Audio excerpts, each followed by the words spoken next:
The Fakir of Karachi genre. Horror supernatural setting. The old alleys of Karachi.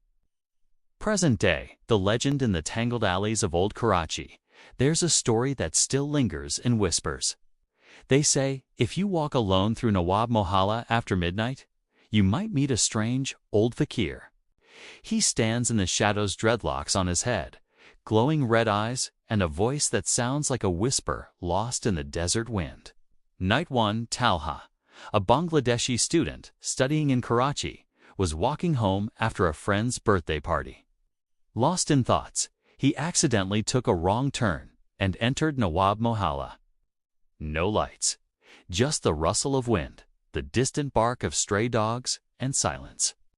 Suddenly, a figure appeared, leaning against a wall.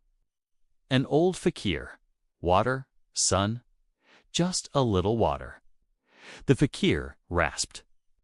Startled, but moved with pity, Talha pulled a bottle of water from his bag and handed it over. The fakir drank in one long gulp. Then something strange happened. His eyes began to glow blood red. His voice turned deep, like a growl coming from under the earth. Now that you've seen me, we shall meet again in 7 nights. But remember, do not make 7 mistakes, or your soul will stay here forever. The following 7 nights from that night on, strange things started happening around Talha. Night 1, a shadow appeared in his mirror, wasn't his. Night 2, he got a call at 3 a.m. A voice whispered, one mistake made. Night 3, food in his fridge rotted within an hour. Night 4, everyone he touched fell mildly ill. Night 5, his wall had red writing on it, 4 left. Night 6, in his dream he saw himself transforming into the fakir. The 7th night Talha finally realized day he'd made a mistake.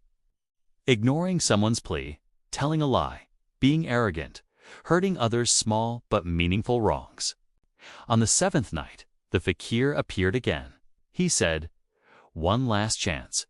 Don't make your final mistake. A thirsty little boy approached Talha on the street. Water, buy.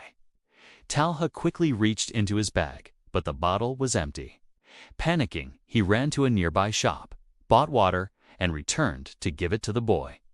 The fakir stood nearby, watching silently. Then he smiled, but not kindly. A cold, chilling grin crept across his face. You corrected the final mistake. Lucky you. Or else, your shadow would have wandered these alleys forever. The end. Since then, Talha never doubted the unknown again. They say the fakir still roams Nawab Mohalla, waiting for the next soul. So if you're ever in Karachi and someone asks for water, give it, quickly. Because who knows?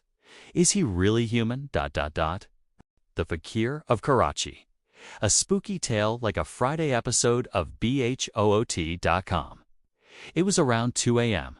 The old Sadr Bazaar in Karachi was cloaked in darkness as the electricity suddenly went out.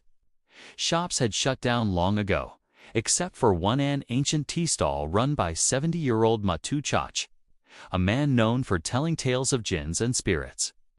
That same night, a young YouTuber named Naves was out filming for his paranormal channel.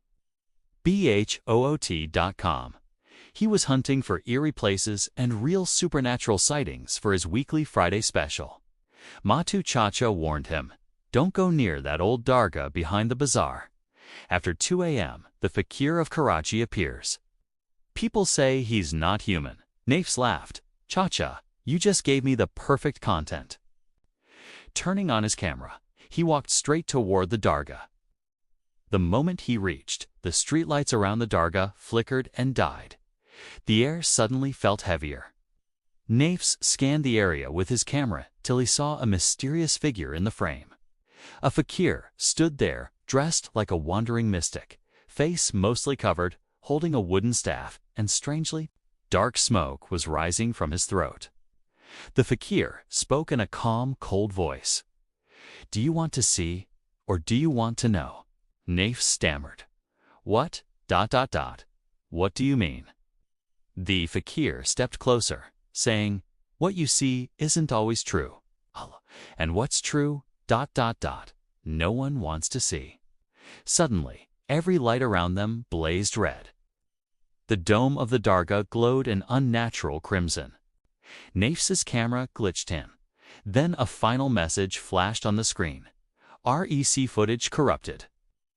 Nafis was never seen again.